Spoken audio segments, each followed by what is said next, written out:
Capítulo 3.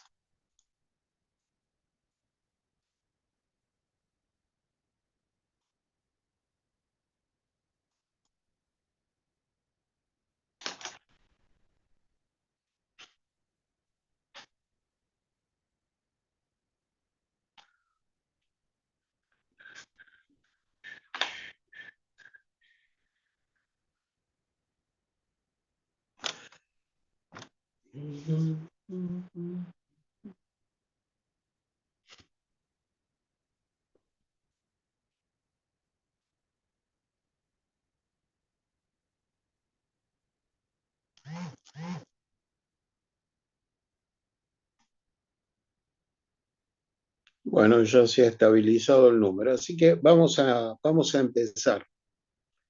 Vamos a hablar con constipación. Vamos a hablar de la constipación.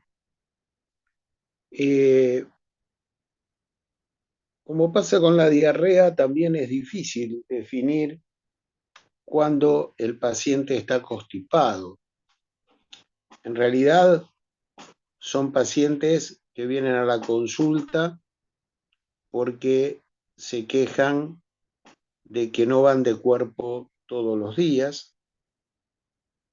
Sin embargo, el hecho de que no vayan de cuerpo todos los días no necesariamente significa que está constipado. Vamos a ver que en general se considera si tiene menos de una deposición cada 2 días o menos de 3 deposiciones por semana, ahí recién empezamos a considerar que el paciente puede estar constipado. Pero además de la frecuencia, se agrega el hecho de que el paciente dice que emite poca cantidad de materia fecal en cada defecación, que es una materia fecal muy dura, a veces con fragmentos muy pequeños. Se dice que tienen esíbalos caprinos, o sea, como si tuviera como la defecación de la cabra, que es en trocitos pequeños. Además, también el paciente se puede quejar de que la defecación es muy dificultosa, que tiene que hacer mucha fuerza para defecar, y se queda con la sensación de que la defecación es incompleta y que lo que defeca no está en relación con lo que ingiere. O sea, como que defeca muy poca cantidad en relación a la alimentación que tiene.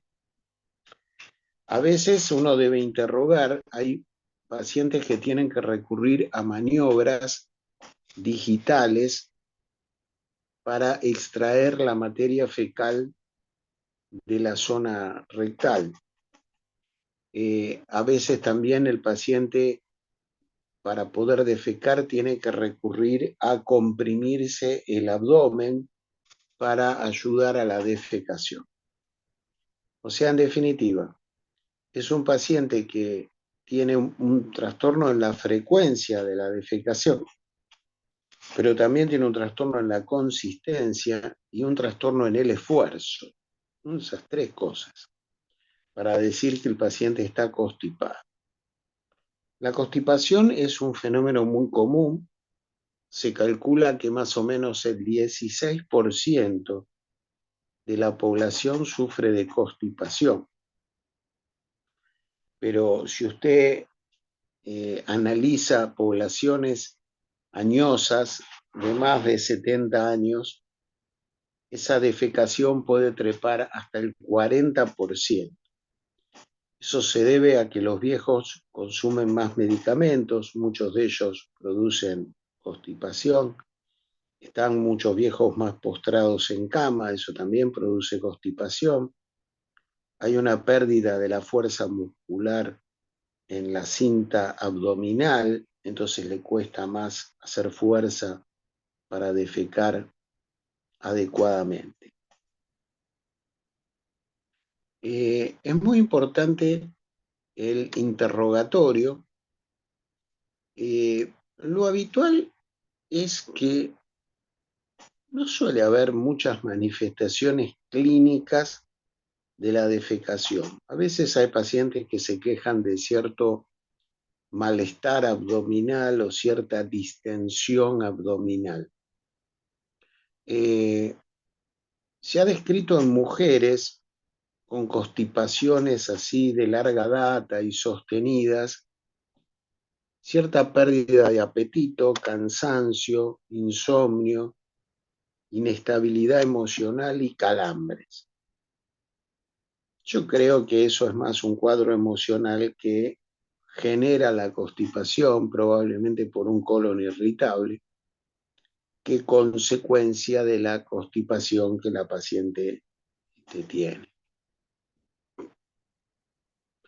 Es importante ver la edad del paciente. Vamos a ver que si se trata de pacientes adolescentes, jóvenes, bueno, empieza a aparecer una enfermedad congénita que es la enfermedad de Hirschsprung, que es el megacolon congénito.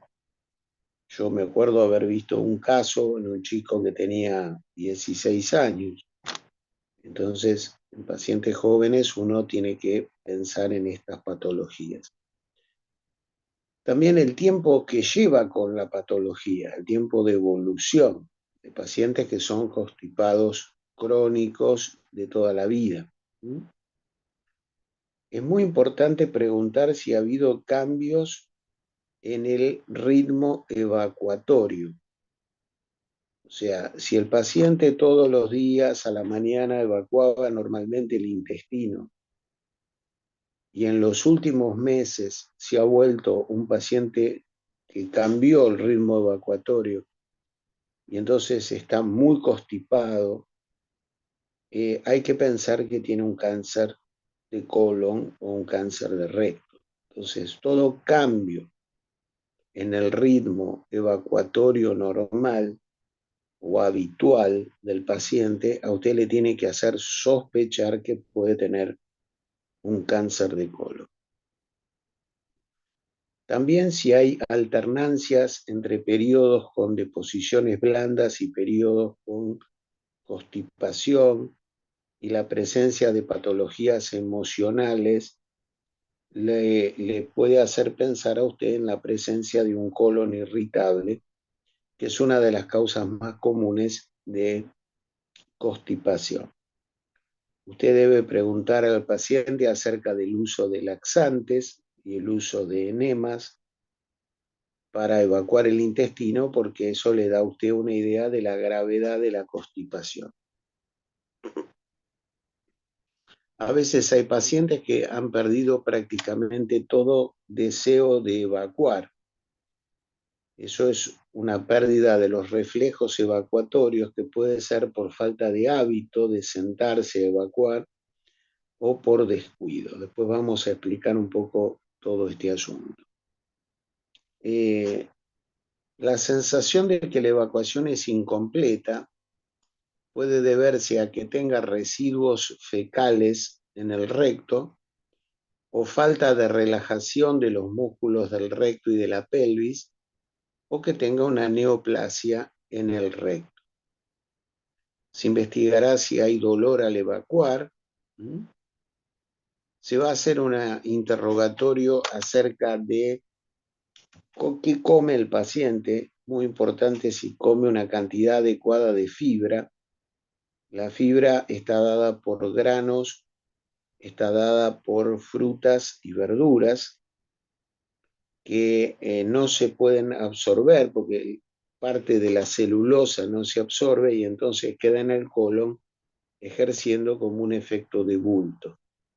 También es muy importante preguntar cuánta agua toma por día. Hay pacientes que toman muy poca agua y al tomar poca agua eso agrava la constipación. Es importante preguntarle al paciente cuáles son sus horarios de trabajo, cuántas horas está fuera de la casa. Hay gente que se niega a cagar fuera de la casa. Dice, yo cago cuando estoy en mi casa, si no, no cago. Entonces, tienen deseos de evacuar cuando están en su trabajo, cuando están en la facultad, pero dicen, ah, no, yo si no es en mi casa, no voy al baño, no evacúo, me da vergüenza, no quiero. Y entonces esos pacientes terminan con constipación por esa razón. Muy bien. También si tienen antecedentes de enfermedades intestinales, por ejemplo, enfermedad de Crohn, divertículos, radioterapia, diverticulitis, ya que esas enfermedades pueden producir estenosis del colon. En los pacientes postrados es muy común la aparición de fecalomas. A veces explicamos el otro día en la clase que el fecaloma se puede manifestar como una pseudodiarrea, porque arriba del fecaloma la materia fecal puede ser blanda y esa materia escurre por los costaditos del fecaloma y entonces usted cree que el paciente tiene diarrea y en realidad tiene un fecaloma. En estos casos siempre es necesario efectuar, si usted sospecha en un paciente postrado, efectuar un tacto rectal para descartar el fecaloma. Y después, bueno, los factores psicológicos que vamos a ver que influyen mucho también en la presencia de constipación. Si usted le hace el examen físico al paciente constipado crónico, a veces tiene el abdomen un poquito distendido por gases. Cuando le palpa la cuerda del colon del lado izquierdo, a veces se puede percibir que la cuerda del colon está ocupada por materia fecal con una consistencia un poco más dura. A veces pueden palparse masas por fecalomas o por tumores colónicos.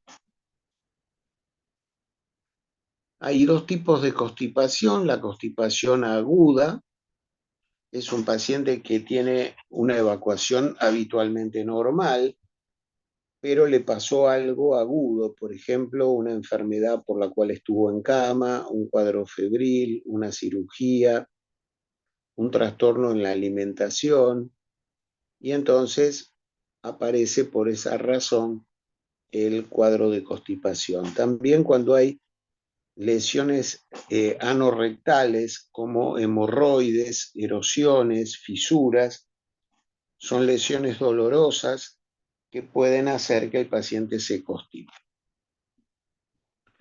Y después está la constipación crónica, que son pacientes que tienen constipación durante años, meses, a lo largo del tiempo, y no estamos hablando de una constipación de causa aguda. ¿Cuáles son las causas más comunes de constipación? Primero, probablemente la más común es el colon irritable, del cual vamos a hablar, y hay en el libro un capítulo entero dedicado al colon irritable. El embarazo también es un estado fisiológico, pero que se acompaña muchas veces de constipación. El hipotiroidismo es muy común que curse con constipación. El hiperparatiroidismo, por el aumento del calcio que tiene por el exceso de la hormona, de la paratormona, puede tener también constipación. La hipopotasemia, porque la hipopotasemia disminuye la velocidad del tránsito intestinal. Los estados suboclusivos del colon o del intestino delgado, ahí puede ser por la presencia de un cáncer de colon, por la presencia de pólipos colónicos, enfermedad de Crohn, tuberculosis, colitis isquémica, endometrosis. Después, las patologías dolorosas rectoanales, las hemorroides, las fisuras, los abscesos, los prolapsos rectales. Después hay una constipación de causa psicológico-social, de la cual vamos a hablar. El megacolon no congénito, que son pacientes que tienen un colon de gran tamaño, un dolicocolon se dice, que es un colon de gran tamaño. Entonces ese colon de gran tamaño hace que la materia fecal tarde más tiempo en recorrer todo el colon para ser evacuado. El ilio cursa con constipación. La neuropatía autonómica diabética en general cursa con diarrea, pero a veces hay pacientes que tienen constipación. Y los pacientes con lesiones neurológicas, sobre todo el accidente cerebrovascular, el Parkinson, los parkinsonismos y las lesiones medulares. Esas son las causas frecuentes de constipación. Como usted ve, no son tantas, son 1, 2, 3, 4, 5, 6, 7, 8, 9, 10, 11, 12 causas de constipación. Así que usted me sepa 12, estamos bien. Y después tenemos las causas raras de constipación. Ahí dentro de las causas raras tenemos el megacolon producido por el Chagas, tenemos la enfermedad de Hirschsprung, que es el megacolon congénito, la porfiria intermitente aguda, cursa con constipación, la amiloidosis intestinal, insuficiencia renal crónica, el saturnismo, o sea, la intoxicación con plomo, la esclerodermia por fibrosis del colon puede cursar con constipación, el panhipopituitarismo, o sea, paciente que tiene carencia de las hormonas hipofisarias, la enfermedad de von Recklinghausen, la neoplasia endocrina múltiple tipo 2B, y las neuropatías autonómicas primarias y secundarias que son muy raras. Esas son las causas raras. Yo he visto algún Hirschsprung, he visto algún megacolon chagásico, he visto alguna esclerosis múltiple, esclerodermia con constipación. Un apartado muy importante dentro de las causas es la constipación secundaria a drogas. Usted tiene que hacer una muy buena anamnesis de todos los medicamentos que toma el paciente, porque hay muchos medicamentos que pueden dar constipación, que son de uso bastante común. Vamos a mirar, por ejemplo, los AINES, los antiinflamatorios no esteroideos dan constipación, el carbonato de calcio, que se usa como antiácido, el hidróxido de aluminio, que se usa como antiácido, el bismuto, las drogas anticolinérgicas, por ejemplo, la buscapina, el sertal, la paratropina, los antidiarreicos, los antihistamínicos H1 porque tienen un 30% de efecto anticolinérgico. Cuando usted toma un antihistamínico porque está con un cuadro alérgico, una loratadina, por ejemplo, una fenoxofenamina, esas drogas tienen un 30% de efecto anticolinérgico, entonces pueden producir constipación. También los antiparkinsonianos pueden producir por su efecto anticolinérgico constipación. Lo mismo las drogas antipsicóticas, sobre todo los antipsicóticos de primera generación, los antidepresivos tricíclicos, también el verapamilo y el diltiazem, que los estudiamos cuando estuvimos en la parte cardiológica. Los corticoides dan constipación, los diuréticos. El uso crónico de laxantes puede dar constipación, el litio, el octiotride, los opiáceos, muy importante los opiáceos, sobre todo en pacientes con dolores cancerosos, que consumen opiáceos y muchas veces tienen constipación. O sea, hay muchas medicaciones que dan constipación. ¿Qué es esto de la constipación de causa psicológico-social? Bueno, son pacientes que por excesivo pudor o por necesidad de privacidad o porque necesitan hacer todo un ritual personal, solo pueden defecar en su domicilio, no pueden hacerlo en baños públicos ni en su trabajo. Eso lo lleva a no prestar atención cuando tienen deseo de defecar, ignorar ese deseo de defecar, y eso termina llevándolo a una constipación crónica.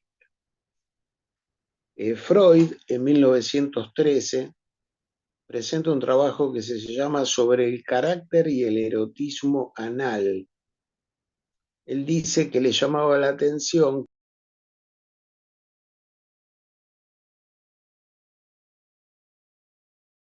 que eran constipados, eran al mismo tiempo tacaños y obstinados.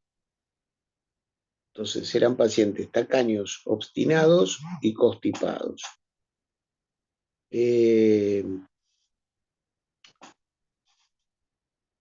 También Freud fue el que destacó toda una problemática en el niño de 2, 3 años en la fase anal. Entonces, cuando el chico empieza a controlar los esfínteres y toda la importancia que tiene ese periodo en la vida del chico. La ansiedad y la depresión también se asocian a constipación. La escasa ingesta de agua y el escaso consumo de fibras, eso ya hablamos, el reposo en cama prolongado, la debilidad muscular de los músculos abdominopelvianos. Y en viejitos de más de 75 años, 80 años, en algunos casos uno puede observar a veces una preocupación excesiva y permanente acerca del tema de su evacuación intestinal. Y muchas veces exigen la administración de laxantes y medicamentos, aunque el paciente no está verdaderamente constipado. La constipación tiene 4 complicaciones. La primera complicación es el fecaloma. El fecaloma se produce cuando usted tiene una masa duro pétrea. La materia fecal se convierte en una materia fecal dura, pétrea, ocupando el recto, a veces el colon descendente. Y bueno, el fecaloma puede llevar al ilio, puede llevar a un ilio por fecaloma. Otro riesgo de la constipación es el cáncer. Se cree que la prolongación del tiempo de contacto entre la materia fecal y la mucosa provocaría una mayor exposición a sustancias cancerígenas y aumentaría el riesgo de aparición de cáncer de colon. Otra complicación es el síncope. Lo estudiamos cuando tuvimos la clase de síncope, el síncope defecatorio, el paciente que, como hace mucha fuerza para defecar, hace una maniobra de Valsalva y hace un síncope vasovagal. Y finalmente, los pacientes constipados tienen mayor incidencia de hemorroides y mayor incidencia de fisuras perianales por el intenso esfuerzo que hacen durante el momento de la defecación. O sea que hay 4 complicaciones de la constipación. ¿Venimos bien hasta ahora? Gracias. ¿Se entiende? ¿Está todo clarito? Sí, se entiende. Bueno, ¿cómo se estudia al paciente con constipación? Bueno, primero hay que hacerle un examen de la zona anal. En ese examen de la zona anal se puede hacer observando la zona anal y además con un anoscopio. ese examen lo hace el médico general o lo puede hacer el proctólogo. En ese examen usted va a ver si hay fisuras anales, si hay hemorroides externas, hemorroides internas, puede haber hemorroides que prolapsan, puede haber fístulas, puede haber abscesos perianales. También puede encontrar con la anoscopía la presencia de un cáncer en el recto. Usted puede hacer también una rectosigmoidioscopía. El rectosigmoidoscopio le permite ver todo el recto, el sigmoides y el colon descendente hasta el ángulo esplénico. Eso es el rectosigmoidoscopio. Si usted quiere ver el colon transverso o el colon derecho, ahí le va a tener que pedir una videocolonoscopía. El colon por enema con técnica de doble contraste se usa menos hoy en día porque se usa mucho más la videocolonoscopía. Es útil para detectar neoplasias, estenosis, divertículos y detectar si el paciente tiene un dólico colon. En la enfermedad de Hirschsprung se puede ver un segmento colónico muy estrechado y encima un colon muy dilatado o megacolon, parecido a lo que pasa con la acalasia en el esófago. La videocolonoscopía, las biopsias, se pueden hacer biopsias rectales en la enfermedad de Hirschsprung para detectar la ausencia de los plexos de Auerbach y Meissner. Se puede hacer también biopsia de las lesiones que se encuentren, sobre todo de las lesiones tumorales o de los pólipos. En el laboratorio, si hay anemia ferropénica, hay que pensar que puede tener un cáncer que está sangrando. Si es necesario, se puede pedir la serología de Chagas, se puede dosar los niveles de potasio, los niveles de calcio, y T3, T4 y TSH para confirmar que el paciente tiene un hipotiroidismo. A veces con marcadores radioopacos o con sustancias radiactivas se puede hacer lo que se llama un estudio de tránsito intestinal del colon. Estos marcadores se ingieren después del desayuno y se realizan radiografías los días siguientes hasta que todo el marcador se haya evacuado. Se habla de inercia colónica cuando los marcadores se estancan en todo el intestino grueso. Se habla de disfunción del intestino distal cuando los marcadores se concentran en el colon del lado izquierdo, el colon sigmoides. Y a veces se habla de obstrucción del tracto de salida cuando hay un retardo en la eliminación a través de las estructuras rectoanales. A alguien se le ocurrió inventar el cinedefecalograma. No es una prueba que usted le haga a todos los pacientes.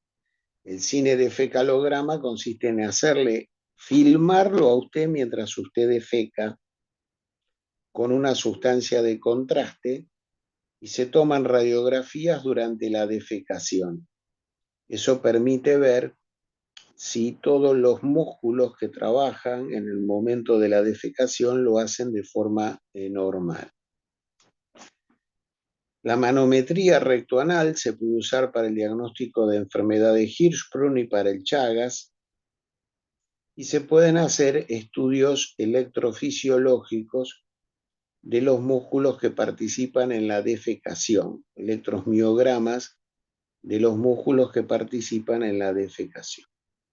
Eso es todo lo que se puede hacer. Normalmente lo que hacemos es videocolonoscopía, observación de la zona anal, laboratorio, biopsia si hay alguna masa extraña o algo extraño, y los otros estudios más sofisticados se dejan para el especialista ya sea el gastroenterólogo o el proctólogo. El proctólogo es el cirujano especializado en colon y recto. Bueno, muy bien.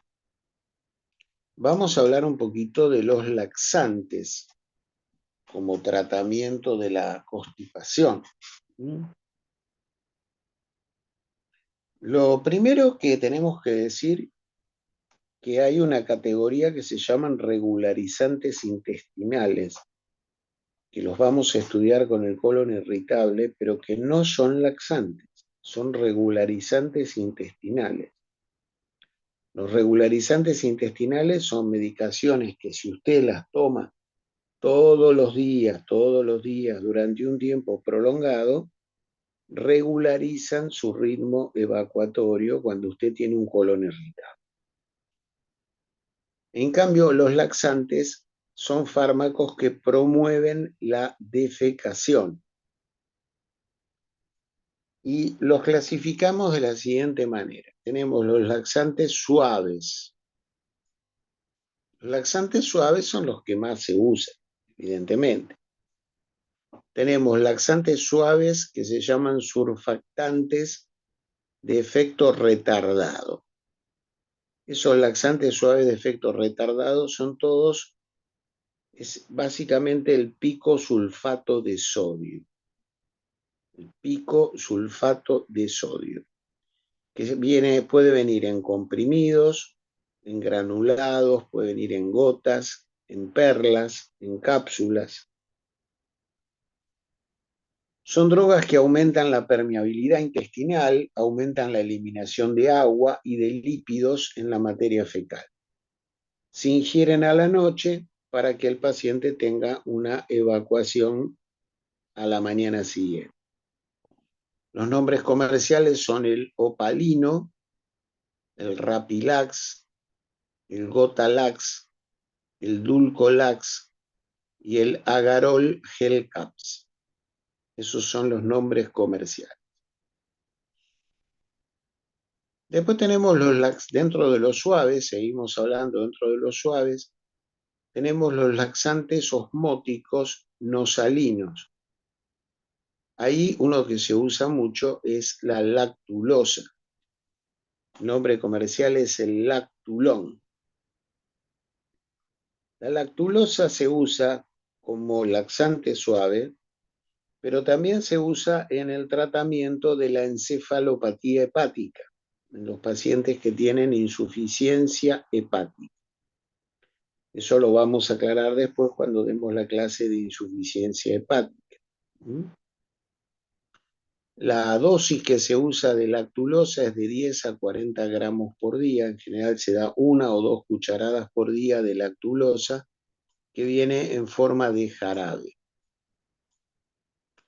Después tenemos los supositorios de glicerina. Hay supositorios para adultos y supositorios para chicos. La glicerina es una sustancia que lubrica y ablanda el pasaje de las heces por el recto y estimula las contracciones rectales.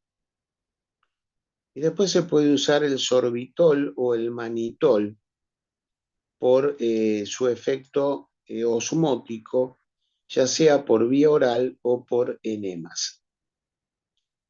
Dentro de los laxantes suaves también tenemos las vaselinas. Las vaselinas son aceites derivados del petróleo que ablandan la materia fecal, lubrican el pasaje de la materia fecal por el colon y interfieren con la absorción intestinal del agua. A veces en los comercios se venden comprimidos blandos de vaselina, pero muchas veces está asociada a otras sustancias. Por ejemplo, hay un agarol, que es vaselina líquida, picosulfato de sodio y agar-agar. El agarol es un laxante que se usa mucho. Y como pasa siempre con lo que se usa mucho, los médicos no saben lo que tiene adentro. Si usted le pregunta a un médico, ¿y qué es el agarol? No tiene la más puta idea. Y eso no puede ser. Usted tiene que saber las drogas que tiene la medicación. Entonces el agarol es un compuesto, tiene vaselina, tiene picosulfato de sodio, este que hablábamos recién, y tiene agar-agar, tiene las tres cosas. Y después está el milpar. El milpar tiene también un derivado del petróleo que se llama petrolato y asociado a hidróxido de magnesio. Entonces, si yo le pregunto a usted el día del examen, dígame o nómbreme 7, 8 laxantes suaves. Bueno, usted me dice, bueno, doctor, está el picosulfato de sodio, está la lactulosa, los supositorios de glicerina, el sorbitol, el manitol, están los derivados de la vaselina como el agarol y el milpar. Después tenemos los laxantes estimulantes de la motilidad del colon. Estos son laxantes que usted los toma y más o menos en 8 horas se produce la evacuación. Reducen la absorción de agua y electrolitos, aumentan la permeabilidad de la mucosa, inhiben la TPasa sodio-potasio intestinal y aumentan la síntesis de prostaglandinas y MP cíclico en la pared intestinal, con lo que se pierde mayor cantidad de agua. Son laxantes que en general producen dolor abdominal porque estimulan la contracción colónica. Hay dos grupos. El primer grupo está formado por la fenoftaleína y el bisacodilo. De este grupo, el que más se usa es el bisacodilo. El nombre comercial es el modatón. Vienen comprimidos de 5 miligramos. Este se usa. La fenoftaleína viene en un medicamento que se llama genolaxante, que tiene fenoftaleína, simeticona y aloe. Este se usa bastante menos. Y después está el otro grupo, que es el grupo de las antraquinonas. Ahí tiene el zen o cenócidos, la cáscara sagrada, los jarabes que contienen ciruelas, la tintura de coriandro. Y acá en general son también compuestos. Tiene, por ejemplo, el medilaxán, que tiene psyllium y cenócidos, o granulado de xantén y cenócidos, el CEN. La cáscara sagrada, que vienen comprimidos de 20 miligramos. El cirulaxia, que es un jarabe de ciruelas con tintura de coriandro y miel. Y el verocolate, que es cáscara sagrada, fenoftaleína y sales biliares. De todos estos se usa bastante la cáscara sagrada. El medilaxán también se usa bastante. Y después tenemos laxantes de acción muy rápida. Laxantes de acción muy rápida son laxantes que en 1 a 3 horas le vacían a usted el colon.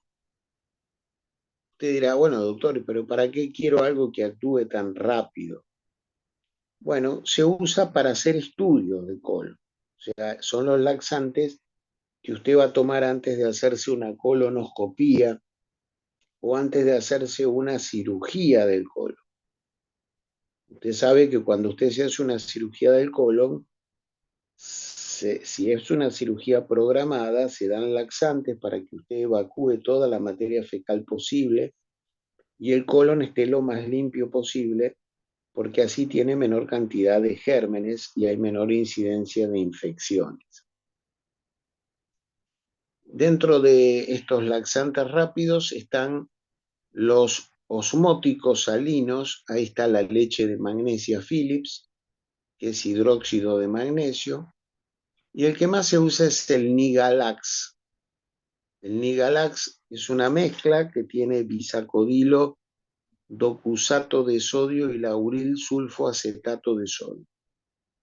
Esto se usa mucho para hacer estudios radiológicos. Y después tiene el aceite de ricino o aceite de castor. El nombre comercial es la limonada Rocher.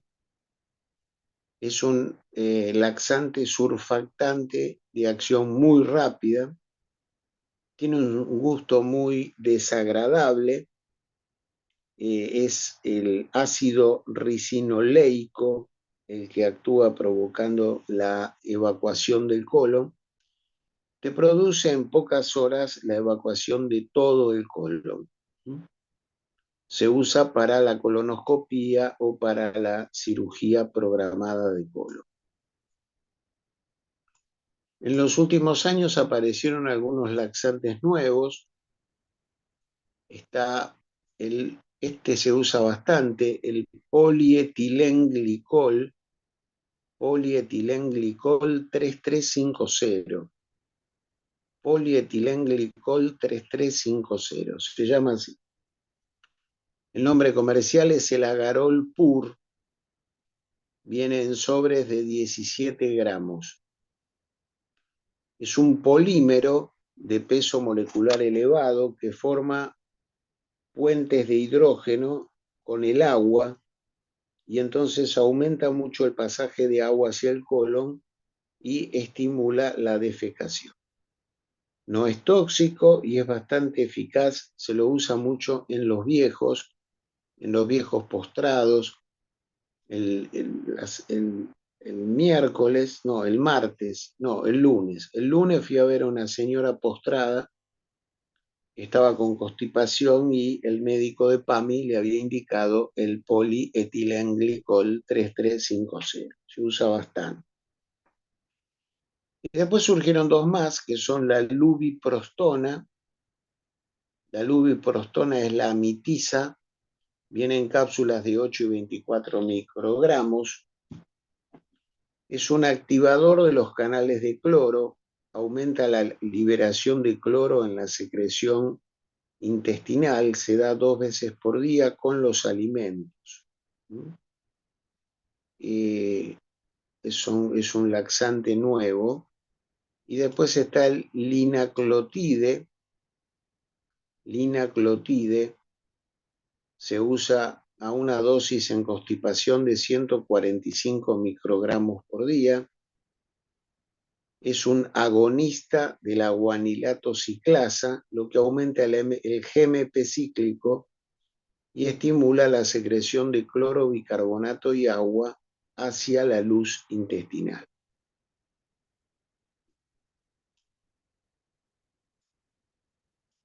Está también el prulacopride, que es similar al anterior.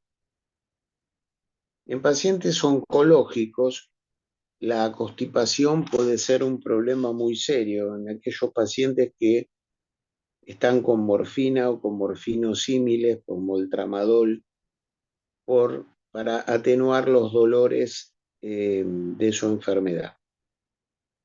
En estos pacientes hay dos drogas que antagonizan a los receptores opiáceos del colon. Entonces evitan, al antagonizar a los receptores del colon de opiáceos, que el paciente tenga como efecto adverso la constipación.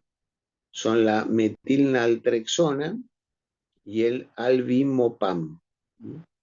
Son comprimidos que inhiben a los receptores colónicos de los opiáceos.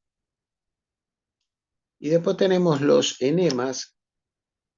Los enemas se pueden hacer enemas con agua y sal, se llaman enemas de agua y sal o enemas salinos, o se pueden hacer enemas con agua y jabón, se llaman enemas jabonosos. Los enemas se introduce una cánula adentro del recto y se eleva la jarra con el líquido y entonces el líquido penetra en el interior del colon. En los pacientes con fecalomas se usan los llamados enemas tipo Murphy, que también se aplican con cánula rectal y son enemas con agua oxigenada, leche y miel.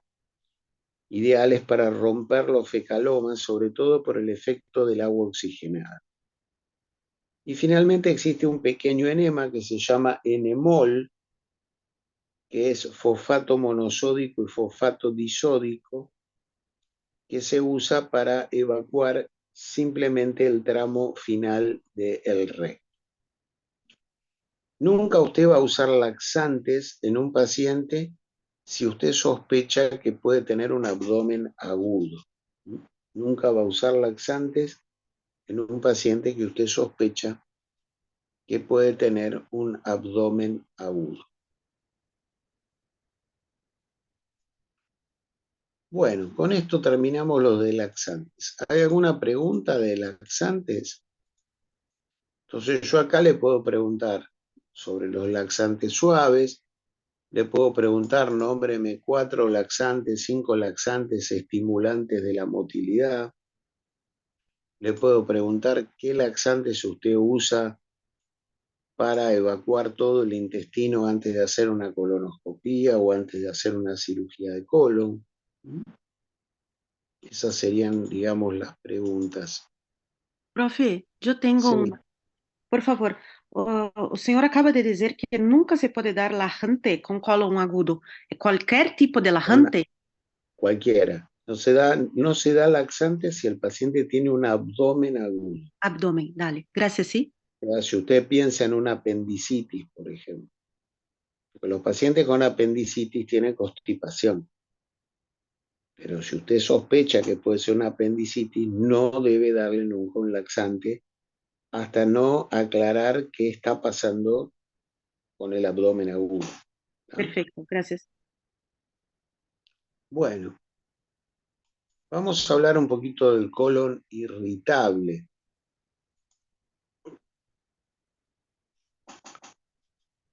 Estos pacientes que tienen colon irritable es una enfermedad muy común, es una enfermedad que afecta más o menos al 15% de la población y a veces es una causa de ausentismo laboral.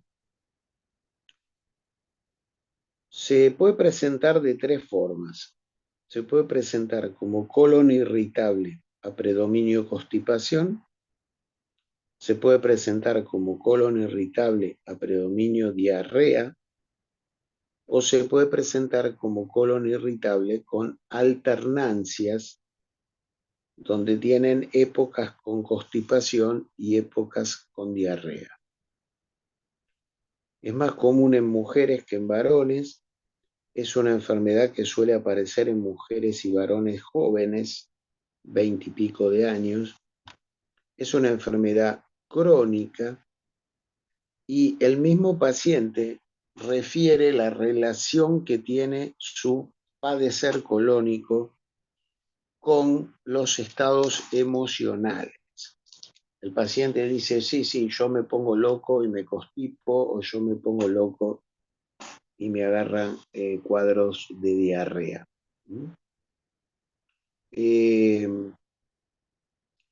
¿Por qué vienen a la consulta?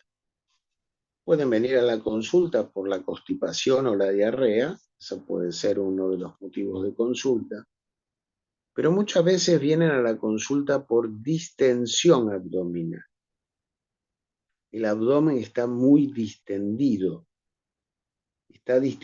porque retienen gas, les cuesta eliminar los gases.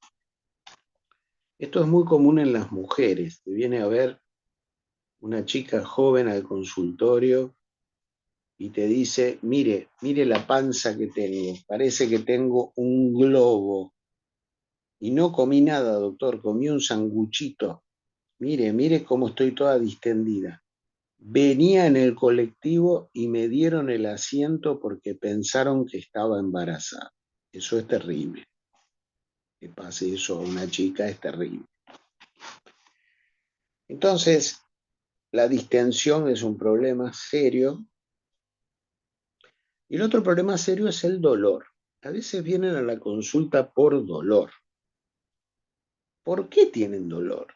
Porque estos pacientes ¿Qué es un colon irritable? La palabra lo dice, es un colon que se irrita mucho, con mucha facilidad. Y entonces es un colon hipercontráctil. Es un colon que se contrae con mucha intensidad y con mucha frecuencia. Entonces, claro, si usted tiene un colon que se contrae intensamente, esas bruscas contracciones pueden producir dolor.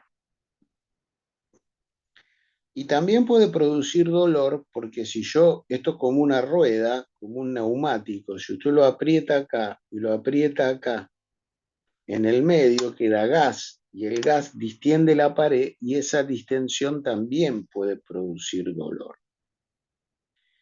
¿Y dónde le va a doler? Y bueno, el colon recorre todo el intestino. Le puede doler en la fosa ilíaca derecha, en el ciego, le puede doler el colon ascendente, le puede doler el ángulo hepático, le puede doler la zona epigástrica, le puede doler el ángulo esplénico o le puede doler el colon descendente.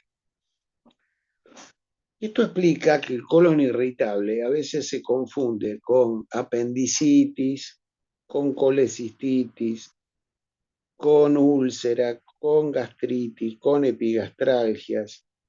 ¿Se acuerdan que hablamos del colon irritable cuando dimos la clase de dispepsias? ¿Mm? O sea que el dolor, a veces el dolor es muy intenso y es lo que produce que el paciente, por ejemplo, no pueda ir a trabajar. Eh, a veces eliminan materia fecal con moco.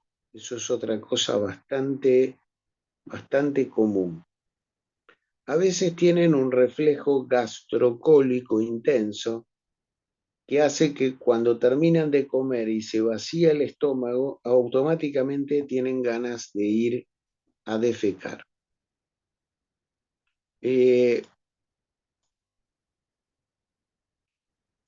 En general, se alivia el dolor cuando el paciente defeca. Cuando evacúan, tienen un alivio importante del dolor. Hay algunas enfermedades que se asocian mucho al colon irritable. Una de ellas es la enfermedad bipolar. Los bipolares tienen alta incidencia de colon irritable. Está considerada una de las enfermedades marcadoras de bipolaridad. También las fibromialgias, relacionadas mucho con la emocionalidad, las cistitis intersticiales, que son pacientes que van a orinar y orinar y orinar y orinar y orinar, como si tuvieran un colon irritable en la vejiga. Se asocia mucho al colon irritable y también los pacientes que tienen trastornos menstruales. En la exploración física, en general, a veces se palpa, se va a ver el abdomen distendido, se puede palpar a veces, si es un colon irritable a predominio y constipación, se puede ver la presencia de una masa fecal en el colon izquierdo cuando usted palpa el colon izquierdo. A veces tienen cierta sensibilidad dolorosa en la zona de la fosa ilíaca derecha. Es muy común que hagan muchos esfuerzos para evacuar y entonces muchas veces tienen hemorroides o tienen fisuras anales. ¿Por qué se produce la enfermedad? ¿Cuál es la causa de producción de la enfermedad? Bueno, en realidad no se sabe. La verdad es que no se sabe. La mayoría piensan que es una enfermedad psicosomática, que tiene que ver con alteraciones en las contracciones colónicas estimuladas por causas emocionales. Algunos dicen también que estos pacientes tienen una cierta hipersensibilidad visceral que hace que con pequeños estímulos tengan intensas sensaciones dolorosas en el colon. Algunos dicen que tendría mayor cantidad de mastocitos en el ilion, en el yeyuno y en el colon, y que esos mastocitos provocarían mayor liberación de histamina, y la histamina provocaría el cuadro de colon irritable con mayor movilidad colónica. En un 10% de los casos, 10%, uno de cada 10, se puede relacionar el comienzo del cuadro con haber tenido alguna infección del colon bacteriana, viral o por parásitos. Se ha intentado relacionar la enfermedad con cambios en la microflora del colon. Hasta ahora no se ha probado eso. Lo mismo con respecto de un cierto sobrecrecimiento bacteriano. Otros han tratado de relacionar a la enfermedad con alergias alimentarias. Algunos dicen que estos pacientes tienen malabsorción de hidratos de carbono y que la llegada al colon de gran cantidad de hidratos de carbono fermentados produciría la mayor producción de gas y cierto grado de inflamación. Como ven, cuando hay muchas teorías es porque no se sabe. El colon irritable tiene una característica, es una enfermedad que no se estudia, se trata directamente. Usted me dirá, pero doctor, ¿cómo no lo vamos a estudiar? No, un tipo joven que viene a la consulta con cuadros emocionales que provocan alteraciones del ritmo evacuatorio, me dice, bueno, esto es un colon irritable. Pero hay algunos casos que sí hay que estudiar. Por ejemplo, por supuesto, si tiene proctorragia, si tiene sangre oculta en materia fecal positiva, si ha tenido pérdida de peso, si ha tenido aumento del eritro, anemia ferropénica, hipopotasemia, bueno, ahí usted tiene que descartar que no tenga un cáncer de colon. En general, si es un colon irritable, que el tipo lo tuvo toda la vida, pero usted lo viene a ver a los 50 años, y bueno, usted le va a tener que pedir la colonoscopía porque a los 50 años usted tiene que descartar un cáncer de colon.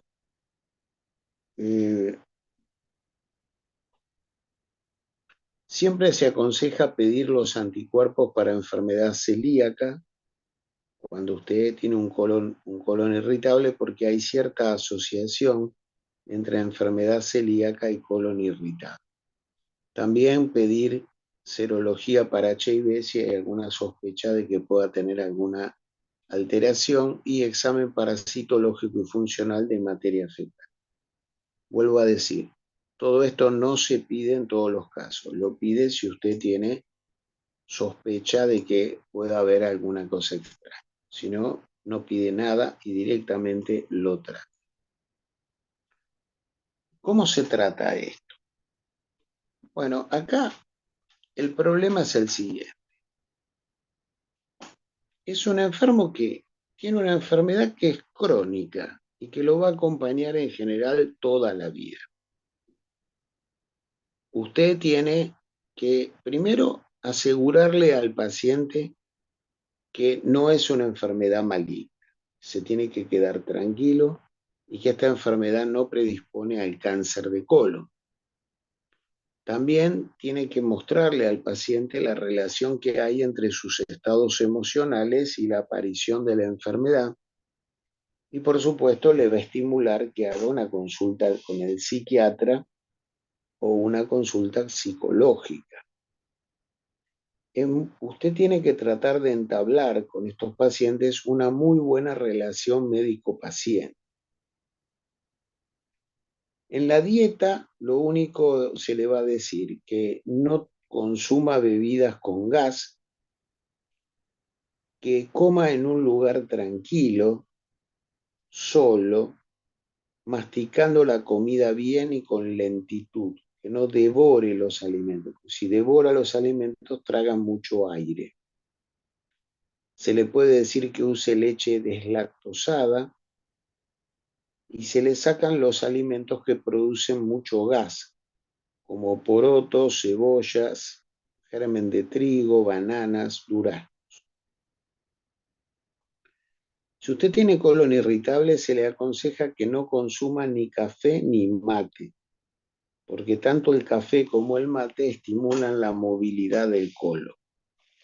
El paciente le dice, pero escúcheme, yo estoy en la oficina, no puedo tomar café, no puedo tomar mate, ¿qué carajo hago?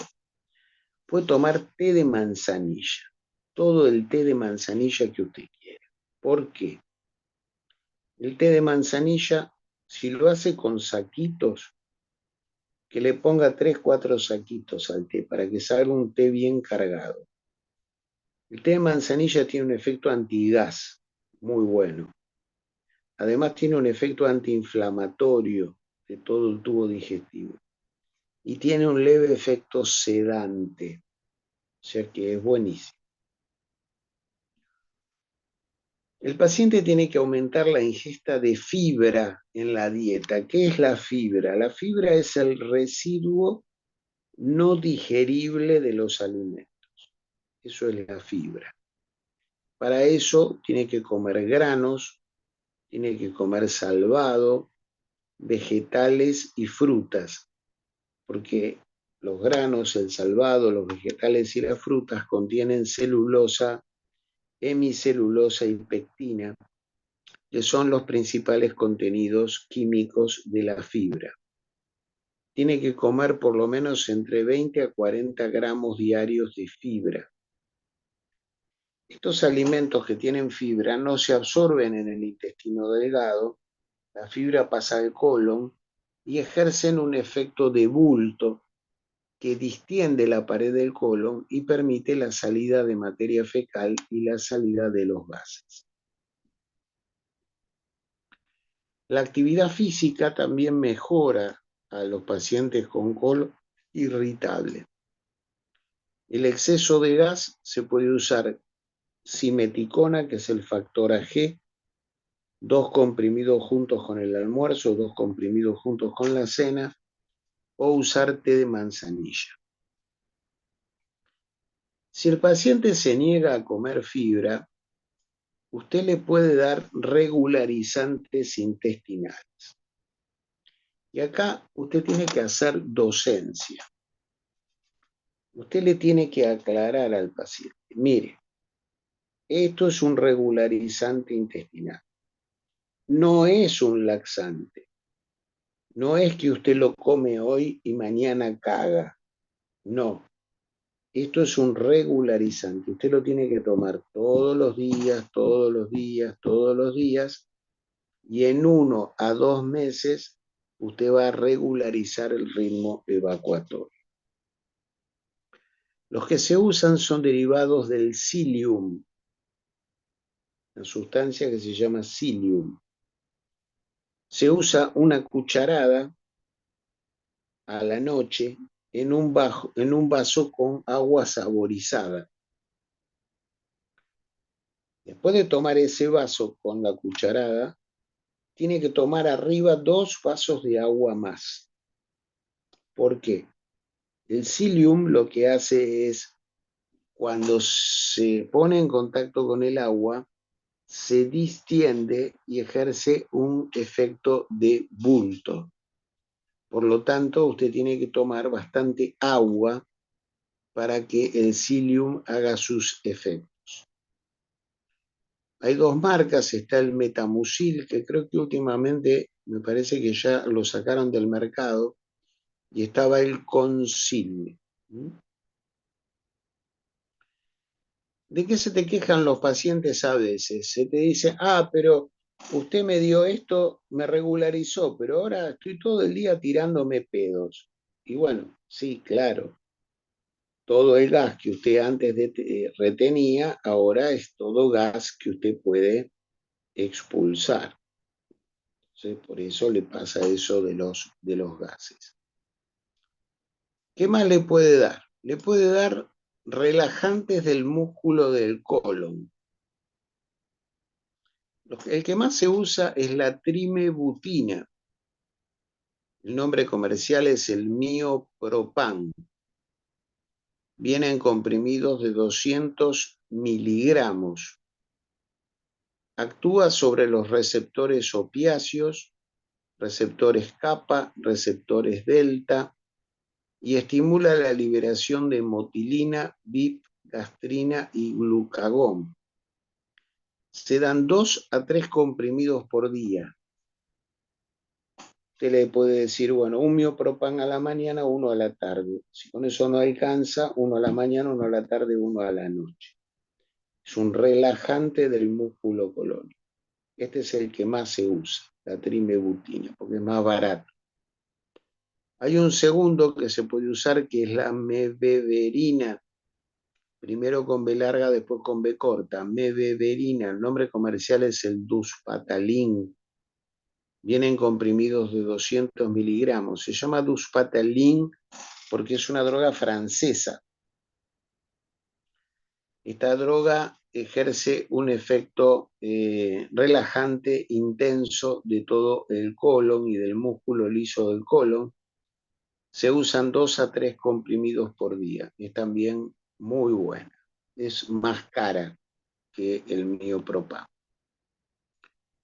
Y después está el bromuro de octilonio y el bromuro. Son también relajantes. No tengo experiencia. Yo los que uso en general es la trimebutina o la mebeverina.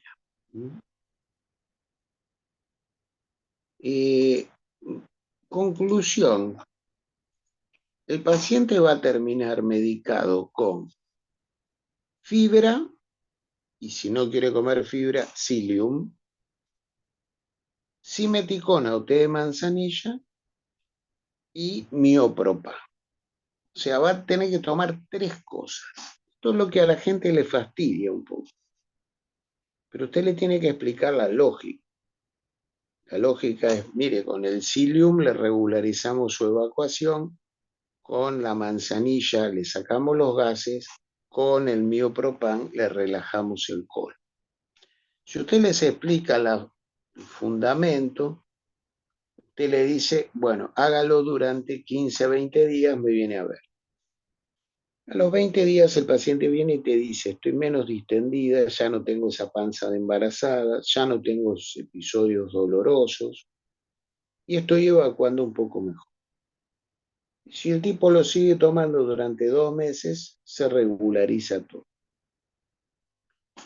A veces, suponete, hay un 15%, 10% que no mejora. Ese 10% que no mejora, se le puede agregar antiespasmódicos colinérgicos, tipo buscapina, Sertal, parotropina, los días en los cuales tienen mayor dolor abdominal.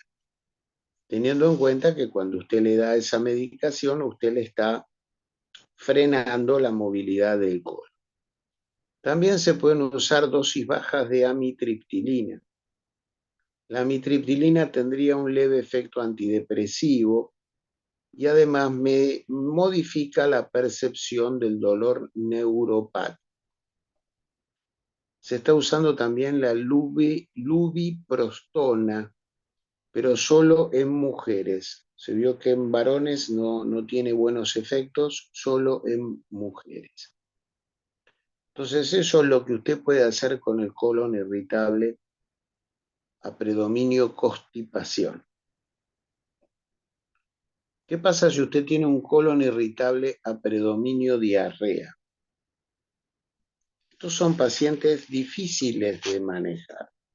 Muchos son bipolares. Por un lado, usted empieza con estos pacientes con relajantes del colon. Le da trimebutina, o sea, miopropan o Duspatalin, la mebeverina. Puede que con eso mejoren, pero si el paciente continúa con las diarreas, se le pueden dar dosis bajitas de verapamilo o de diltiazem. Ustedes se acuerdan que cuando dimos la clase de bloqueantes cálcicos, dijimos que los bloqueantes cálcicos bradicardizantes producen constipación. Entonces usted acá está usando el bloqueante cálcico en dosis bajas para producir constipación. Yo, por ejemplo, uso diltiazem 60 miligramos 2 veces por día. Acá usted tiene que tener cuidado que el paciente no se hipotense y que el paciente no se bradicardice. Las drogas producían vasodilatación y bradicardia. Si con eso no funciona, a veces en algunos episodios se puede usar loperamida o drogas anticolinérgicas.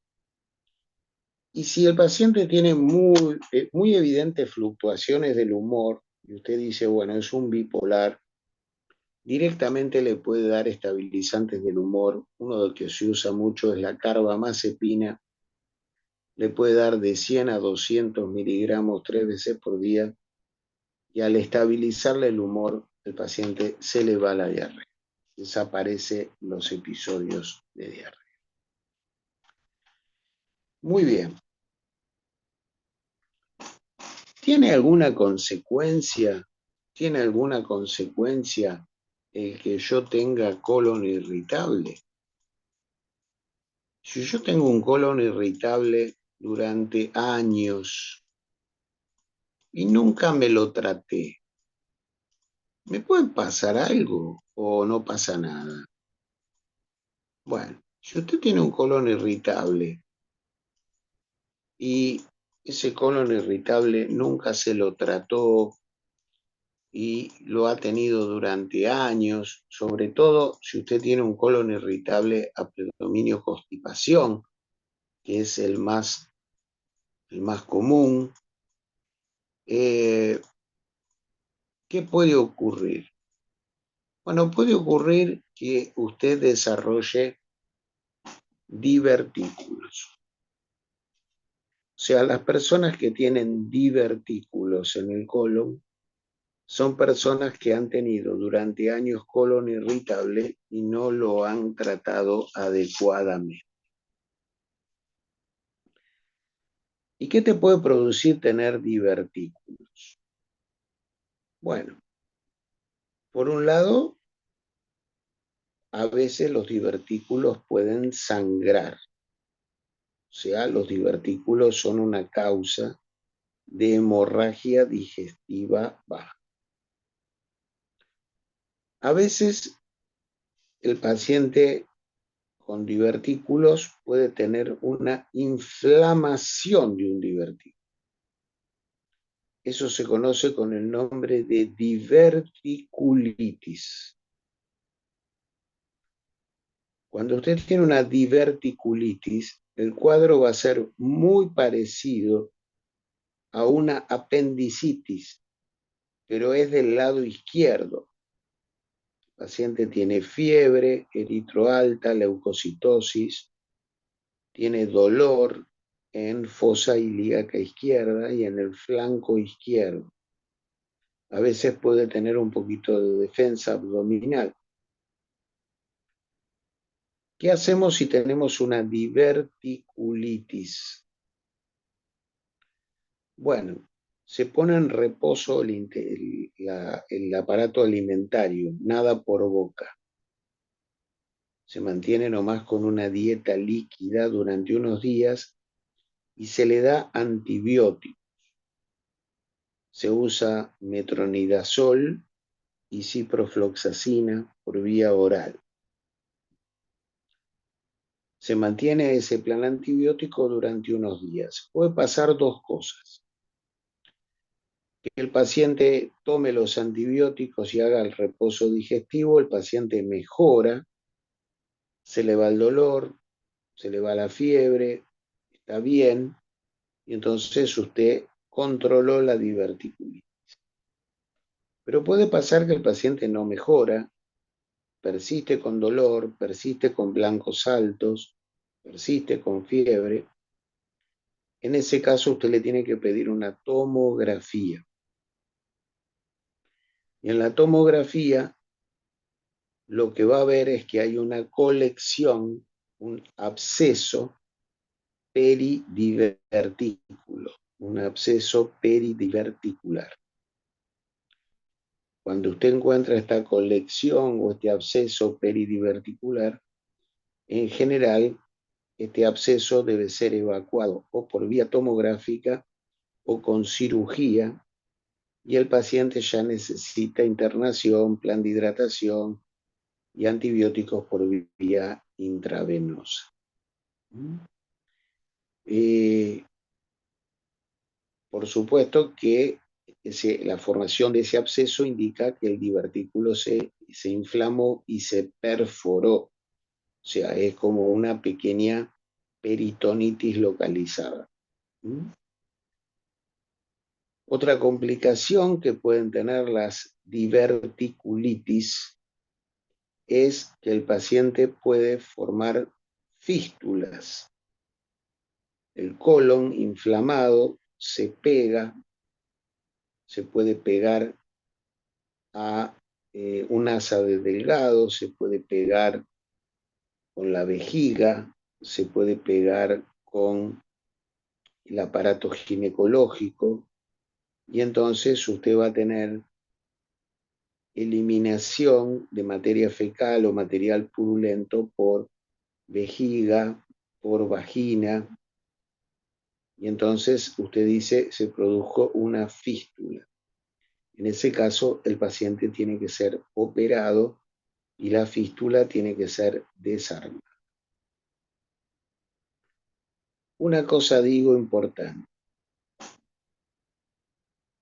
Las complicaciones de los divertículos son dos: sangrado o diverticulitis. Muchas veces los alumnos creen que la diverticulitis sangra, y no es así. No sangra la diverticulitis. El paciente tiene o divertículos que sangran o diverticulitis. ¿Está claro la diferencia?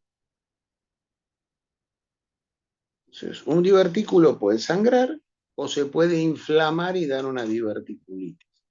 Y la diverticulitis inflamada puede curar sola rápidamente con antibióticos o puede perforarse, dar una peritonitis y sepsis, o puede dar una fístula a vejiga, a útero o a otros órganos. Y entonces una de las complicaciones es la fistulización y la otra la peritonitis y la sepsis. ¿Quedó claro? Entonces esto es lo que en el programa figura como divertículos y enfermedad diverticular del colon. A veces una persona tiene una sola diverticulitis en su vida,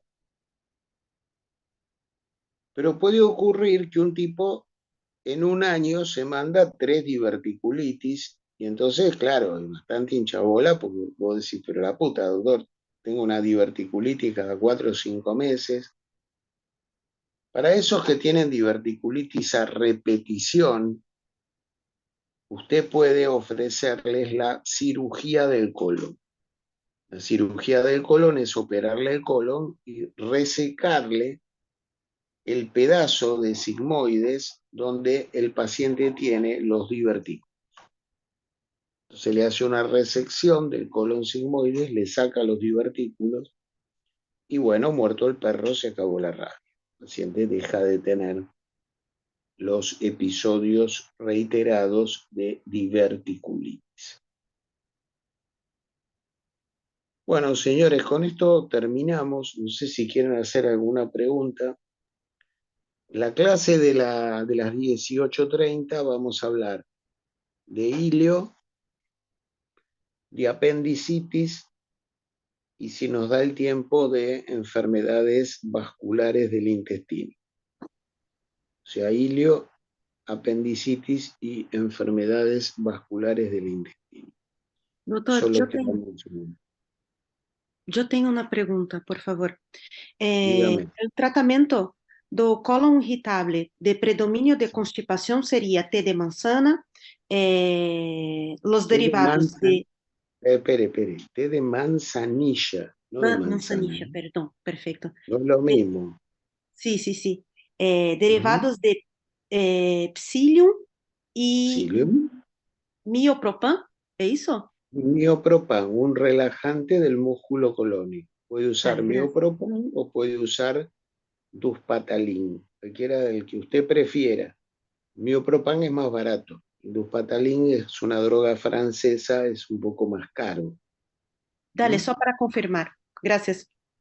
Bien. ¿Alguna duda más?